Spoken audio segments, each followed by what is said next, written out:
Welcome dear students. Previous video में हमने banking एवं टैक्सेशन के अंतर्गत आवर्ती जमा खाता रिकरिंग डिपॉजिट पर आधारित प्रश्नों को हल किया। आज हम उसी के अंतर्गत अर्थात बैंकिंग एवं टैक्सेशन के अंतर्गत सावधि जमा खाता पर ब्याज की गणना कैसे करेंगे ये देखेंगे। सावधि जमा खाता होता क्या है? तो जब किसी व्यक्ति द्वारा एक निश्चित राशि निश्चित अवधि के लिए बैंक में जमा की जाए, किसी व्यक्ति द्वारा निश्चित राशि निश्चित अवधि के लिए अगर बैंक में जमा की जाए तो उस प्रकार के अमाउंट को या उस प्रकार के खाता को ही हम क्या कहते हैं? सावधि जमा खाता कहते हैं। ठीक, तो सावधि जमा खाता पर ब्याज की गणना करते हैं। तो ब्याज बस तो यहां लेंगे नहीं। मान लीजिए कोई व्यक्ति 2 लाख रुपए का सावधि जमा करता है, सावधि जमा करता है 2 वर्ष के लिए, और उसका कोई ना कोई इंटरेस्ट होगा। तो 2 वर्ष बाद क्या वो सिर्फ ब्याज लेगा? नहीं, अपना मूलधन भी उसको वापस लेना होता है। तो बैंक वाले मूलधन के साथ उस ब्याज को भी जोड़ करके उस व्यक्ति को जब पैसा देते हैं तो उस पैसे को हम अमाउंट या मिश्र धन कहते हैं। और उस मिश्र धन को ज्ञात करने के लिए जो फार्मूला लगाया जाता है वो होता है A बराबर P कोष्टक में 1 धन R बटे 100 की घात T। मूलधन 1 धन दर बटे 100 की घात समय, और A का मतलब होता है मिश्र धन। राइट। अब हम प्रश्नों को जब पढ़ेंगे तो देखेंगे कभी कभी प्रश्न में कहेगा अर्धवार्षिक गणना कीजिए, कभी त्रैमासिक गणना कीजिए, कभी वार्षिक गणना कीजिए। तो ये हुए गणना के प्रकार। तो गणना के प्रकार की स्थिति में हम करते क्या हैं? तो देखें, इसको नोट करेंगे ध्यान से। तो गणना 3 प्रकार की होगी।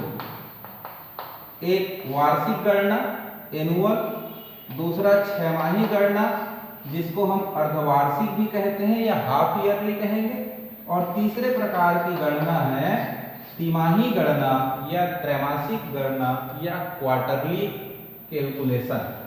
अब यहाँ पर होगा मूलधन जिसको P माने, दर जिसको R से प्रदर्शित करते हैं, समय जिसको T से डिनोट करते हैं। बात एक ही था, R से प्रदर्शित, T से प्रदर्शित करते हैं। प्रत्येक स्थिति में मूलधन तो ज्यों का त्यों बना रहेगा, चाहे वो गणना किसी भी प्रकार की हो, मूलधन में कोई परिवर्तन हमको नहीं करना है। परंतु दर और समय में परिवर्तन होगा। जब गणना वार्षिक होगी तो दर R% का R% रहेगा, और समय जो है वर्ष में होना चाहिए T वर्ष में। जब गणना 6 माही होगी तो दर को 2 से भाग दे करके R/2% 6 माही कर देना है, और समय अगर वर्ष में है तो उसको 2T 6 माही में बदल देंगे। जब गणना तिमाही हो तो दर को 4 से भाग देना है, R/4% तिमाही कर देंगे, और समय यदि वर्ष में है तो 4T हो जाएगा। या माह में हो, मान लीजिए वर्ष की जगह महीने में दिखाई दे रहा हो तो फिर 3 से भाग दे करके उसको तिमाही में बदलेंगे। वो जब प्रश्न आएगा तो मैं आपको और क्लियर करूंगा। तो सावधि जमा खाता के प्रश्न परीक्षा के लिए बहुत ही इंपॉर्टेंट है। 5 नंबर का प्रश्न इस पर पूछा जाना है। तो हम किन किन बातों को ध्यान रखेंगे और परीक्षा में हमसे सवाल बन जाएगा। तो पहली 3 बात यह है कि आप प्रश्न पढ़ करके मूलधन, दर और समय को नोट कर लीजिए, दिया है। दूसरी बात कि गणना आपका कौन से प्रकार का कहा गया है प्रश्न में? वार्षिक गणना कहा गया, 6 माही गणना कहा गया, या फिर तिमाही गणना कहा गया। जिस प्रकार की गणना होगी उसके अनुरूप आप दर और समय को बदल लेंगे।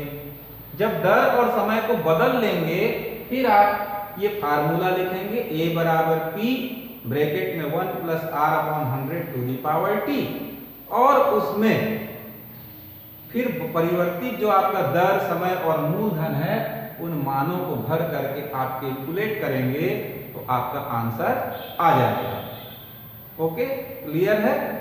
तो सवाल इसका लेते हैं। बुक में प्रश्नावली 1 में है, जिसके 6 प्रश्न आवर्ती खाता पर था, आवर्ती जमा खाता पर बेस। उनमें से 2-3 प्रश्न अपन बना चुके हैं, शेष प्रश्न आप घर पर हल कर लिए होंगे। 7वां से लेकर के 12वां तक का जो प्रश्न है वो सावधि जमा खाता पर बेस्ड है। इसमें से कोई 2 प्रश्न अभी यहाँ हल करते हैं, ठीक है? उन दोनों को देख करके शेष 4 प्रश्नों को आप हल करेंगे। कोई परेशानी हो तो कमेंट्स बॉक्स में आप कमेंट्स कर सकते हैं, क्वेश्चन को पूछ भी सकते हैं कि यहाँ प्रॉब्लम हो रहा है, प्लीज इसको थोड़ा सा डील कर दीजिए, एक्सप्लेन कर दीजिए, तो वो मदद हम आपको निश्चित रूप से करेंगे। तो चलिए आइए स्टार्ट करते हैं क्वेश्चन नंबर 7 से।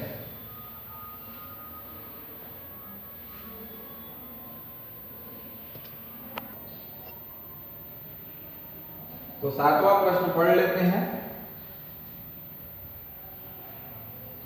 किशन इलाहाबाद बैंक में सावधि जमा के रूप में 20,000 रुपए 1 वर्ष के लिए 16% वार्षिक ब्याज की दर से जमा करता है। यदि ब्याज तिमाही संयोजित होता है तो परिपक्वता के पश्चात किशन को कितनी धनराशि मिलेगी? तो क्वेश्चन नंबर 7 हल का मान 7 हो जाएगा। दिया है P मूलधन, दर R और समय T। तो सावधि जमा के रूप में उसने 20,000 रुपए जमा किया। दर है 16% वार्षिक और समय है 1 वर्ष। आगे प्रश्न को और ध्यान से पढ़ा। यदि ब्याज तिमाही संयोजित हो, मतलब यहाँ गणना का प्रकार कौन सा लिया जा रहा है? तिमाही। तो लिखेंगे गणना जो है कैसा है? तिमाही। तो अभी अभी आपको चार्ट के माध्यम से मैं समझाया कि जब गणना तिमाही हो तो दर को 4 से भाग दे देना।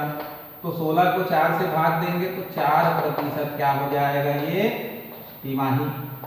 और समय यदि वर्ष में हो तो उसमें 4 का गुणा कर लेना, तो 4 एकम 4 तिमाही हो जाएगा।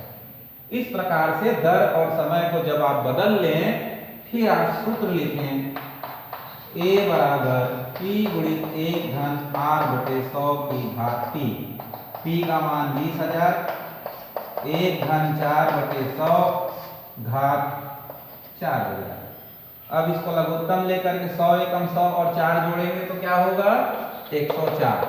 तो ये हुआ 20,000, 104 बटे 100 और घात में आ जाएगा 4। अब हम लिख सकेंगे 20,000 गुणित 104 गुणित 104 गुणित 104 गुणित 104 बटे में 100 4 बार लिखेंगे। 100 100 100 और 100। 1 2 0 काट ली, फिर 1 2 0 काट ली, और 2 से मत कटाइए क्योंकि लास्ट में फिर प्रॉब्लम होगा। अब हमको ये कैलकुलेशन करना है। 104 का गुणा 104 से कितने बार है? 4 बार है। और फिर जितना उसका गुणा आएगा उस पर 2 का फिर गुणा करेंगे। जो राशि आएगी उसको हम यहाँ पर लिखेंगे और नीचे लिखेंगे 1 2 3 4 जीरो लगा करके 10,000 नीचे आ जाएगा। अब इस गुणा को आप घर पर कैलकुलेटर से कर सकते हैं, परंतु परीक्षा में हमारे पास कैलकुलेटर अवेलेबल नहीं होगा, यानी आपको गुणा करना ही होगा। ठीक है, तो पहले आप इतना नोट करिए, फिर गुणा कैसे करते हैं मैं आपको एक्सप्लेन कर देता हूँ। हालांकि आप लोग प्राइमरी की कक्षाओं में बहुत गुणा किए होंगे, फिर भी एक बार आपको मैं गुणा करके दिखा देता हूँ। ठीक है, तो नोट हो गया होगा।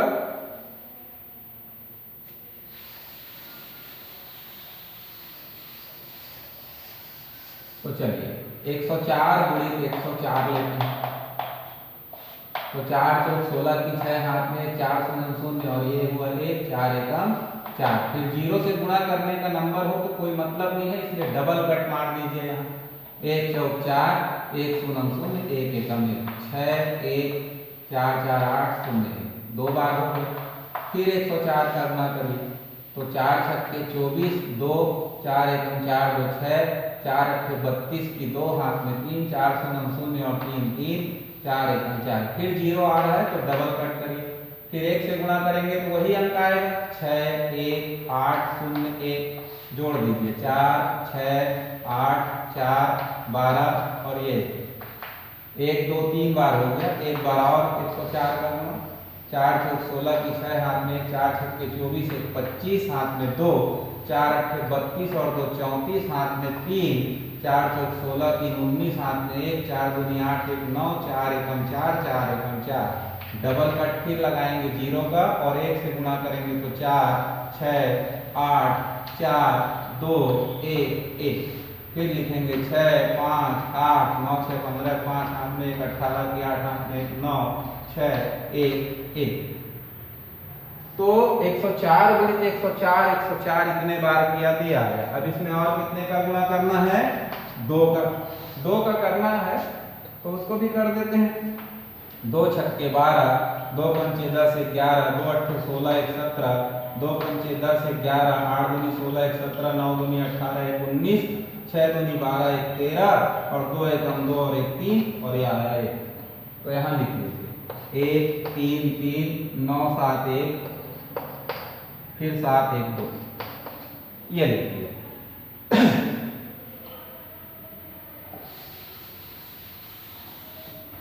अब क्या करते हैं, आपको मालूम होगा जैसे 13 को भाग देना है किससे? 10 से, तो हम इसको 1.3 लिखते हैं। 13 को मान लीजिए 100 से भाग देना हो तो 0.13 लिखते हैं। मतलब अगर इकाई में 10 से भाग देना और 1 जीरो है तो एक अंक के पहले दशमलव लगेगा। यहाँ 2 जीरो था तो इकाई दहाई 2 अंक के पहले दशमलव लगा। उसी पैटर्न का इस्तेमाल यहाँ पर करना है। तो नीचे 1 2 3 4 जीरो वाली संख्या है तो 1 2 3 4, यानी 1 के पहले हम दशमलव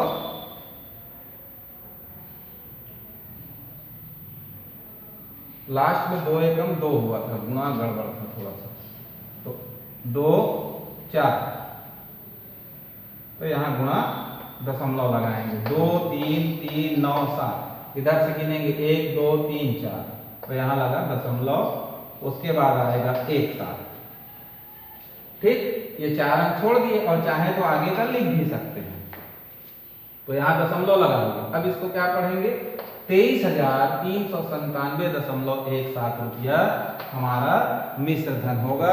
आंसर चेक करते हैं आया या फिर गुणा में गड़बड़ी कर दिए हैं। तो चलिए आ गया है 23,397.17 रुपया। बाद के तीसरे चौथे अंक को हम छोड़ सकते हैं। तो क्लियर है। मुख्य रूप से सूत्र में मान भरना तो है ही इंपॉर्टेंट, पर गुणा करने में सावधानी रखना बहुत आवश्यक है। गुणा गड़बड़ फिर सवाल पूरा आपका गड़बड़ हो जाएगा। एक प्रश्न इसमें और ले लेते हैं।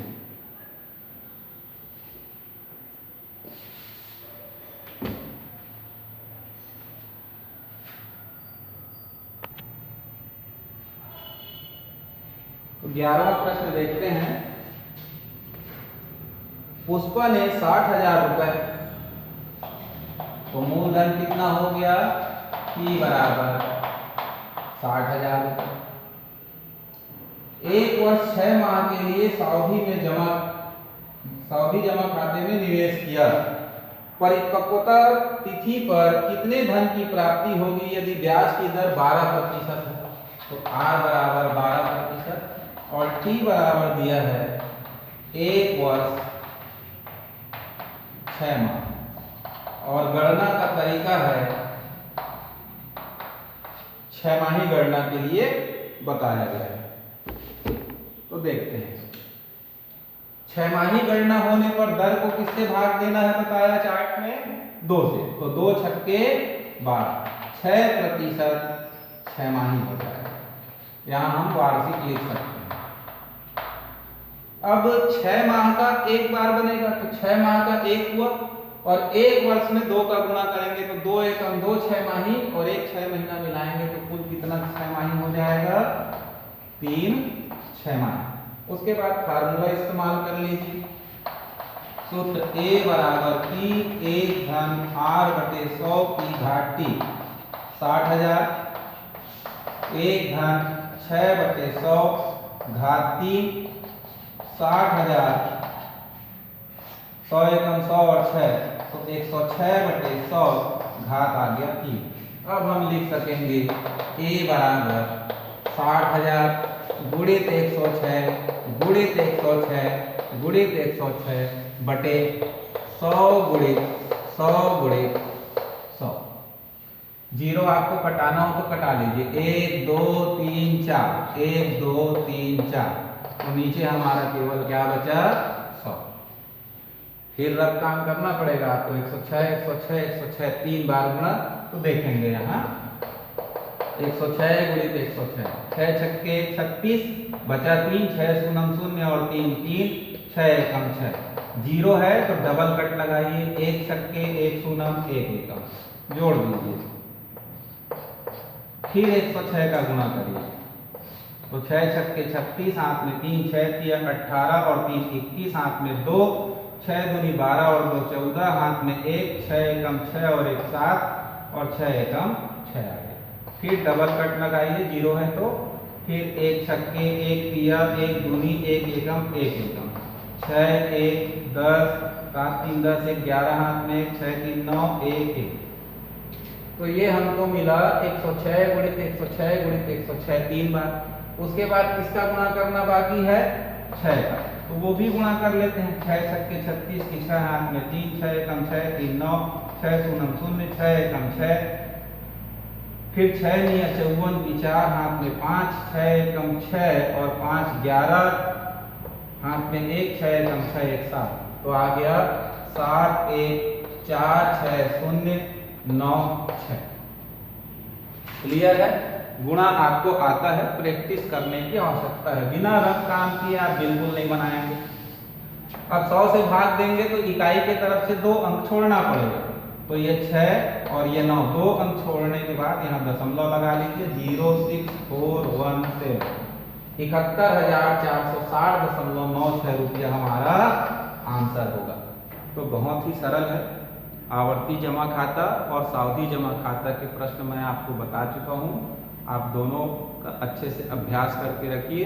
नेक्स्ट क्लास में हम मिलेंगे किसी व्यक्ति के आय पर जो गवर्नमेंट को हमको टैक्स देना पड़ता है जिसे हम आयकर कहते हैं, आयकर की गणना कैसे करेंगे हम इस विषय पर विस्तार पूर्वक चर्चा अपने नेक्स्ट वीडियो में करेंगे। तब तक के लिए आप इसको अच्छे से अभ्यास करके अपना ये दोनों जो चैप्टर है उसको क्लियर कर लीजिए। ठीक है। Good day.